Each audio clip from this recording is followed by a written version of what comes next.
warahmatullahi wabarakatuh.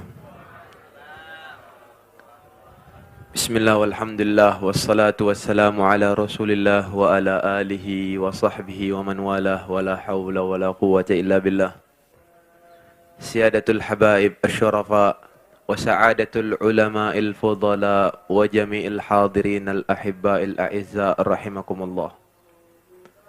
Alhamdulillah, segala puji bagi Allah dan salawat serta salam kita haturkan kepada junjungan kita baginda Nabi besar Muhammad sallallahu alaihi wasallam.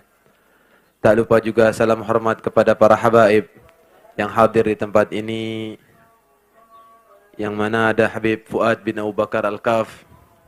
Beliau adalah ayah kendang, ya, ayah hadrah. Jadi beliau ini pembawa hadrah pertama di Lombok. Tidaklah satu majelis yang ada hadrah di Lombok ini melainkan murid atau murid daripada Habib Fuad. Yang kedua Habib Ismail Al-Habsyi, Habib Saleh bin Aqil, Habib Ahmad Al-Habsyi, serta Habib Saleh bin Syekh Abu Bakar, tuan rumah ini. Dan para habaib lainnya, serta para asatid, para tuan guru, wabil khusus Tuan Guru Ahmad Sibawayh Hulaimi, dan para asatid lainnya. Kita doakan guru-guru kita dipanjangkan umurnya oleh Allah Subhanahu wa taala. Tak lupa juga kepada para pejabat aparat pemerintah, wabil khusus Bapak Kapolres dan Bapak DPRD yang hadir. Kita doakan agar diberikan amanah di jalannya, diberikan kekuatan dan istiqamah di dalam kebaikan. Amin ya rabbal alamin. Yang terakhir salam ta'zim dan salam hormat kepada hadirin hadirat, muslimin muslimat, pecinta Nabi Muhammad sallallahu alaihi wasallam. Alhamdulillah, di malam hari ini kita menghadiri daripada milad Majlis Humaid Al-Mihram. Saya tidak tahu apa artinya Humaid Al-Mihram ini. Dari mana namanya belum diceritakan tadi. Jadi cuman diceritakan nama, tanggal lahirnya, tapi tidak disebutkan kenapa dinamakan itu. Ya, kenapa kira-kira? Humaid ayahnya, Mihram ibunya. Ya, Masya Allah, tabarakallah. Kita doakan kedua orang tua pendiri majelis agar dijadikan kuburnya taman daripada taman surga. Jadi, begitu pentingnya kita di akhir zaman ini untuk mengenalkan diri kita kepada panutan kita. Karena betapa banyak zaman sekarang ini orang rusaknya moral, rusaknya akhlak. Berapa banyak anak-anak luar di sana, di antara mereka, maaf, masih SMP, perempuan sudah melahirkan di luar nikah. Yang mana masih SMP laki-lakinya sudah berani mengganggu orang, menyakiti orang. Bahkan ada kita dengar di berita, berani bunuh orang tuanya. Kenapa bisa seperti ini? Karena mereka jauh daripada Nabi besar Muhammad sallallahu alaihi wasallam. Mereka tidak punya panutan. Mereka tidak punya contoh. Yang mereka contoh orang-orang di sana, film-film yang mereka contoh. Karena mereka tidak pernah dikenalkan bagaimana Nabi Muhammad sallallahu alaihi wasallam. Makanya sangat penting majelis-majelis seperti ini untuk mengenalkan generasi kita betapa mulianya kita punya Nabi, betapa agungnya kita punya Nabi. Nabi sallallahu alaihi wasallam itu adalah orang yang sempurna khuluqan wa khalqa. Kana Nabi sallallahu alaihi wasallam ahsanan nasi khuluqan wa khalqa. Nabi itu sangat indah, sangat baik akhlak dan fisiknya. Kalau kita lihat fisik manusia, ya, semuanya ini, maka orang yang paling baik fisiknya adalah Nabi Muhammad sallallahu alaihi wasallam. Sebagaimana di dalam qasidah kita dengar, khuliqta mubarra'an min kulli aibin ka'annaka qad khuliqta kama tasha'u. Engkau ini wahai Nabi, lahir tanpa ada kurangnya sedikit pun. Punya hidung paling sempurnanya hidung, punya mata paling sempurnanya mata, punya kulit paling sempurnanya kulit. Diriwayatkan bagaimana indahnya kulit Nabi. Nabi itu kalau mandi, tidak lebih daripada arba'atu amdad awsa. Cuman 4 genggam gini saja air mandinya. Kenapa? Karena saking lembut kulit Nabi Muhammad SAW itu. Air itu sampai jalan di kulit Nabi Muhammad SAW. Karena begitu lembut kulitnya Nabi SAW. Kita kadang-kadang seember. Masih belum juga kena semua badan. Betul atau betul? Ya Allah. Kemudian warna kulit Nabi abyad musyarraban bil humrah. Putih yang ada kemerah-merahan. Zaman sekarang perempuan-perempuan tuh saking melihat merahnya dia pakai make up. Ya Allah, ya pakai dia apa namanya itu? Sedo namanya. Ini Habib Fuad paling tahu ini. Bahaya ini, banyak kasih hadiah orang lain tadi katanya. Ana dipesan sama Habib Fuad, jangan singgung-singgung Ana Habib, karena dua-duanya lagi hadir di sini kata. Lanjut apa enggak? Jadi begitu indah kulitnya Nabi, begitu lembut kulitnya Nabi. Bahkan ketika Nabi hendak wafat, orang kalau mau meninggal dunia itu jidatnya biasanya keluar keringat.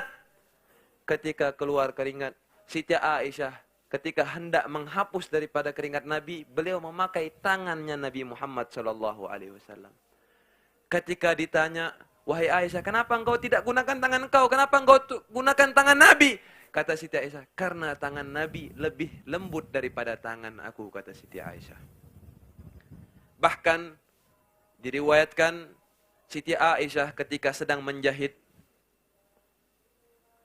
Nabi SAW datang, tiba-tiba lampu di rumahnya padam, maka Siti Aisyah mencari daripada jarum tersebut tidak ditemukan, dan ketika Nabi datang, terlihatlah karena pancaran wajah Nabi Muhammad SAW. Disitulah Siti Aisyah dapat memandang wajah Nabi Muhammad SAW. Ketahuilah wahai hadirin, bahwasannya tidak sembarangan orang berani memandang di hadapan Nabi Muhammad SAW ini. Diriwayatkan sahabat lain kalau di hadapan Nabi, ka'annama ala ru'usihimut thair. Seakan-akan di atas kepala mereka itu seperti ada burung. Nunduk, tak berani bergerak. Saking wibawanya Nabi Muhammad SAW. Sehingga yang meriwayatkan wajahnya Nabi ini hanya sigharus sahabah. Sahabat-sahabat yang masih kecil pada saat itu. Kalau Sayyidina Abu Bakar ditanya, dia tidak tahu. Karena tidak berani memandang langsung wajah Nabi Muhammad SAW. Sayyidina Umar yang begitu garangnya, kalau sudah di hadapan Nabi, seakan-akan beliau sakaratul maut. Karena saking pelannya Sayyidina Umar ketika berbicara. Begitu akhlak para sahabat di hadapan Nabi Muhammad SAW. Maka Siti Aisyah ketika melihat keindahan wajah Nabi, beliau mengatakan, "Lau anna suhbata Zulaikha ra'aina jamilahu la'atharna taqti al-qulubi alal aidi." Seandainya zaman perempuan-perempuan di zaman Nabi Yusuf, yang mana mereka itu memotong kedua tangan mereka karena melihat keindahan wajah Nabi Yusuf. Seandainya mereka melihat engkau wahai Nabi, maka mereka jangankan kedua tangan mereka, hati mereka akan mereka iris karena keindahan wajah Nabi Muhammad sallallahu alaihi wasallam. Kalau katanya Sayyid Muhammad bin Alwi al-Maliki, kalau mau dipresentasikan wajahnya Nabi ini, keindahannya, Nabi itu mendapatkan nisful jamal. 50% keindahan wajah ada pada Nabi Muhammad SAW. 50%-nya lagi yang kemana? 25%-nya diberikan kepada Nabi Yusuf. 25% sisanya dibagikan ke seluruh kaum laki-laki yang ada di dunia ini. Jadi laki-laki yang ada di depan Anda ini 0,00001% dia keindahannya. Ya. Habib Fuad yang 001 saja begini gantengnya. Ya, Masya Allah. Kalau gitu saya tanya, Nabi itu ganteng atau tidak? Yang lah jawab laki-laki aja. Saya tanya perempuannya, ganteng atau tidak? Indah atau tidak? Ingin melihat wajah Nabi? Sallu ala Nabi. Jadi itu kalau kita lihat daripada fisiknya Nabi. Bahkan maaf, kita kalau punya keringat itu bau atau enggak? Ya. Kalau keringatnya Nabi itu afdalul utur, sebaik-baik wangian adalah keringat Nabi Muhammad sallallahu alaihi wasallam. Pernah Ummu Salamah menadong daripada keringatnya Nabi ketika Nabi SAW sedang tidur siang. Ketika bangun, dilihat oleh Nabi, kenapa engkau? Aku sedang menjaga daripada keringatmu wahai Nabi. Kenapa? Karena keringatmu lebih indah, lebih wangi daripada misik sekalipun. Sallu ala Nabi. Ya, jadi wa min nashri tibihi ta'attaratit turuku wal manazil wa bi'arfi dzikrihi tatayyabatil majalis wal mahafil. Ketika aromanya Nabi itu lewat satu jalan, orang tahu, oh Nabi baru lewat sini. Bahkan berminggu-minggu orang tahu kalau Nabi sudah lewat jalan sini karena aroma wanginya Nabi Muhammad sallallahu alaihi wasallam. Sama kayak kita kadang-kadang kalau lewat, "Iya, wah nih ngepe mambu marang nih," katanya dia. Orang tahu kalau yang bau-bau seperti itu. Jadi begitu indah aromanya yang ada pada tubuh Nabi Muhammad sallallahu alaihi wasallam. Makanya Nabi ini tidak ada yang sebanding dengan Nabi Muhammad sallallahu alaihi wasallam. Ya, sebaik-baiknya makhluk, orang yang paling dicintai oleh Allah Subhanahu wa taala.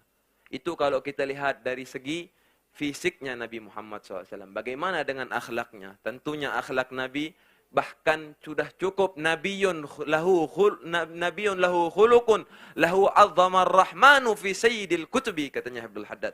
Nabi ini punya akhlak yang begitu agung, cukup Allah yang memuji akhlak Nabi Muhammad sallallahu alaihi wasallam. Kalau sudah kita bicara akhlak, sudah tidak ada lagi yang mampu sebagaimana kemuliaan Nabi Muhammad SAW di dalam akhlak. Makanya sayang, kita akhir zaman ini jauh daripada Nabi Muhammad SAW. Tidak tahu Nabi Muhammad SAW. Sebagian orang zaman sekarang tidak tahu berapa banyak anaknya Nabi, berapa banyak istrinya Nabi, siapa saja datuk-datuknya Nabi disebutkan sampai Adnan. Tidak dia tahu. Tidak dia pernah ingin kenal Nabi Muhammad SAW. Tapi kalau main bola, siapa yang golin kemarin waktu Argentina itu? Ya Allah, semua tahu. Terus, coba yang hafal nasab Nabi, angkat tangan coba. Angkat tangan coba. Atau yang tahu 20 nama sahabat Nabi. 20 aja, tidak banyak. 20, angkat tangan. Dapat 100.000. Nah, ini lebih dari Piala Dunia ini. Ada yang hafal enggak? 20 nama sahabat Nabi, tidak banyak. Jumlah sahabat Nabi itu ratusan ribu. Cuman 20 masa tidak hafal. Tidak boleh buka HP, Google bareh. Ya. Nah, ada yang tahu ya, bagaimana kita jauh daripada Nabi Muhammad SAW. Makanya orang itu kalau cinta punya tanda-tanda. Betul? Ya. Al-mahabbah yahtaj ila dalil. Cinta itu butuh pada pembuktian. Orang zaman sekarang ini memang banyak gombal, betul apa enggak, Bu? Ya Allah, ini berarti laki-laki di sini, laki-laki penggombal aja ini. Jadi kalau orang itu cinta, butuh pembuktian. Apa salah satunya? Salah satunya pengorbanan. Jauh-jauh dia dari Mataram, misal datang ke Lombok Timur. Untuk apa? Untuk pidang calon senina. Hujan, ndek kena. Ini ndak urus, yang penting ketemu sama calon senina. Betul? Itu pengorbanan. Kita lihat bagaimana para sahabat Nabi di dalam mengorbankan diri mereka kepada Nabi Muhammad SAW. Ada salah satu sahabat namanya Sayyidina Zaid bin Dathinnah. Siapa namanya? Zaid bin Dathinnah. Sayyidina Zaid ini dirampok, diculik oleh Abu Sufyan. Ketika diculik, dia mau dibunuh. Abu Sufyan tanya, wahai Zaid bin Dathinnah, bagaimana kira-kira kalau sekarang aku lepaskan engkau ganti posisikan engkau dengan Nabi Muhammad SAW. Apa beliau katakan? Demi Allah, jangankan dia mengganti posisiku yang begitu membahayakan ini. Tertusuk duri saja, aku tidak bisa tidur di rumahku karena aku melihat Nabi Muhammad SAW tersakiti.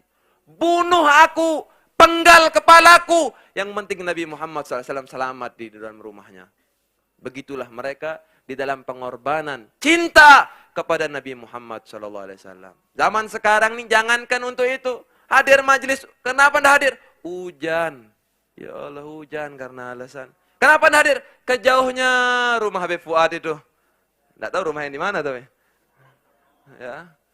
Ini kenapa? Ya Allah, ada tamu, arak temui, macam alasan.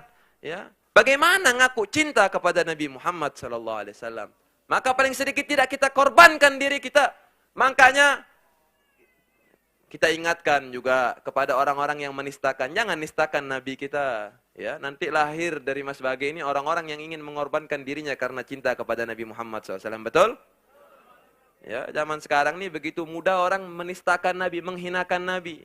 Ya, makanya kita tidak boleh diam kalau ada orang menghinakan Nabi. Wajib dilawan. Karena bentuk cinta kita kepada Nabi Muhammad SAW. Jangankan hanya sekedar di penjara, dibunuh pun kami siap karena cinta kepada Nabi Muhammad SAW. Betul? Takbir. Jadi seperti itu, ya. Itu kalau kita cinta kepada Nabi. Yang pertama apa tandanya? Pengorbanan. Ada sekik yang ingat dari ratusan orang ini. Apa tandanya? Pengorbanan. Yang kedua, tanda cinta kepada Nabi adalah kathratu dzikrihi. Banyak ngingat. Banyak ngingat. Banyak sholawat kepada Nabi. Minimal seminggu sekali rutinan itu jangan ditinggalkan. Ada lagi paling minimal kalau kata ahli fikih, paling sedikit kita sholawat kepada Nabi 300 kali sehari. 300 kali ini sedikit. Ya, berapa sih? Kalau kita zaman sekarang ini dikasih 3.000 saya rupiah, kita terima apa enggak dia? Apa bau beli sih 10.000 nih. Ya katanya. Jadi sedikit. Ya paling tidak kita 300 kali sholawat kepada Nabi Muhammad SAW. Anda bayangkan, kalau Anda kirim surat kepada seseorang, kirim WhatsApp. Ya, Assalamualaikum, Assalamualaikum, Assalamualaikum, Assalamualkum. 300 kali dikirim. Orang akan nanya. Misalnya Anda kirim WhatsApp ke Bapak Kapolres misalnya. Bilang jelu Assalamualaikum terus kali. Oh, Kapolres pasti nanya, siapa ini? Pasti ingin dikenal oleh Bapak Kapolres. Begitu juga kita. Kalau kita 300 kali sholat kepada Nabi, Nabi SAW kenal Anda. Tahu Anda. Karena Nabi bilang, ma min ahadin yusallimu alayya, tidaklah satu pun dari umatku kasih salam kepadaku illa raddallahu alayya ruhi, kecuali Allah mengembalikan ruhku hatta arudda alaihi salam, sehingga aku membalas salam orang yang membaca salam kepada Nabi Muhammad sallallahu alaihi wasallam. Nabi akan kenal Anda. Ini tidak pernah dia kenal, tidak pernah dia tahu, tidak pernah dia mau salawat kepada Nabi Muhammad SAW. Maka dia tidak akan dikenal oleh Nabi Muhammad SAW. Yang ketiga, ya, ini yang paling urgent juga, untuk mencintai para habaib. Ya, karena di akhir zaman orang banyak yang memerangi para habaib, tidak senang sama habaib, ya, memusuhi habaib. Dia bilang apa? Keturunan Nabi itu sudah putus, keturunan Nabi itu tidak ada, ini ngaku-ngaku saja, dan macam-macam lagi. Hati-hati. Karena Nabi Muhammad SAW telah memesankan di dalam salah satu hadisnya ketika turun ayat Qul ta'alau nadu abna'ana wa abna'akum wa nisa'ana wa nisa'akum. Panggillah anak-anak kami, keluarga kami, dan istri-istri kami. Maka pada saat itu Nabi SAW mengatakan di dalam salah satu hadisnya, ana harbun liman harabahum. Aku, kata Nabi, akan memerangi orang yang memerangi keturunan Nabi Muhammad SAW. Ana silmun liman salamahum. Aku akan menjadi pelindung orang yang melindungi keluargaku. Wa ana aduun liman adahum. Aku akan menjadi musuh bagi siapapun yang memusuhi keturunan Nabi Muhammad sallallahu alaihi wasallam. Begitu bahayanya orang yang memusuhi keturunan Nabi. Bahkan di dalam salah satu hadis Nabi SAW bilang, "Lau anna rajulan shalla wa sham." Seandainya ada seseorang yang rajin sholat, rajin puasa, wasofana bainar rukni wal maqam, ibadahnya di Mekah, di Ka'bah setiap waktu, setiap tahun dia naik haji. Summa mata, kemudian ketika dia mati, wahwa mubghidan li ahli baiti, mati dalam keadaan benci kepada keluargaku, kata Nabi, fahuwa finnar, dia di dalam neraka, kata Nabi Muhammad sallallahu alaihi wasallam. Ini yang vonis, bukan siapapun, bukan hakim, bukan jaksa. Yang vonis dia masuk neraka adalah Nabi Muhammad sallallahu alaihi wasallam. Makanya kita cinta kepada keluarga Nabi Muhammad sallallahu alaihi wasallam, karena kita akan ditolong oleh Nabi Muhammad SAW. Begitu juga kalau kita memusuhi, kita akan dimusuhi oleh Nabi Muhammad sallallahu alaihi wasallam. Kalau begitu saya tanya, Nabi SAW itu mulia atau tidak? Agung atau tidak? Manusia yang mulia, manusia yang sempurna, Maulaya salli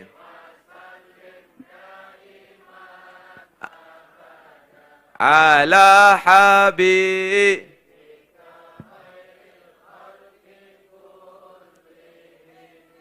Yang tidak mengeluarkan suaranya tidak cinta sama Nabi. Manusia idolaku, manusia panutanku, manusia idolaku, manusia panutanku, Maula sallu alaih